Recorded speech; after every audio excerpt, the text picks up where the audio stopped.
Lake Taylor Transitional Care Hospital has been serving the Southampton Roads community for well over 130 years.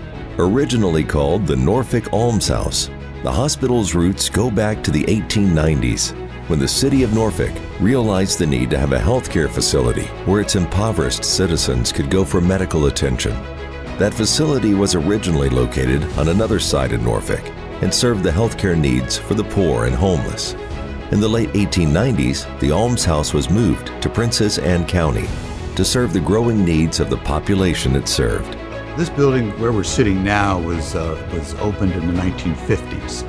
Before that, there were little cottages, and they had to segregate the infected folks, from the regular patients that were here at the Alms House at the time. Dr. Macon Fescue Brock started his internship or his residency at the old DePaul Hospital about that same time. He established a practice here, became pretty popular as a family physician, so popular that they named him Norfolk City Physician. Part of that job was to take care of this location. And back then it was called the Charles R. Grandy Sanitarium, and that's what they called places that take care of tuberculosis patients, a sanitarium. He married a nurse. They had 3 children, and they lived here on the premises. Medical science progressed. In the late 30s, early 40s, penicillin was developed. And so you really had now medicines to combat tuberculosis. And he was part of coordinating the care for these folks out here. That he was a medical leader out here for about 20, 30 years.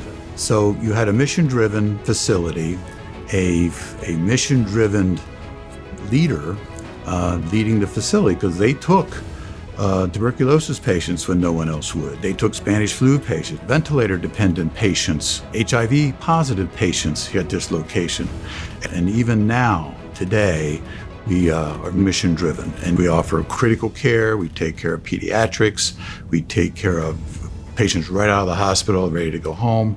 We were the first to take post-acute joint replacement patients in a therapy-intensive setting, and those long-term care geriatric patients here as well. Everything's here under one roof. We changed our name in 2001 to Lake Taylor Transitional Care Hospital. Come here, get better, go home. And now we continue to be mission-driven by providing a palliative program. So every day, patients here at Lake Taylor are being touched. Many people, have come to us, one after the other, saying about how thank you for providing this to, not just for the patient, but for the rest of my family.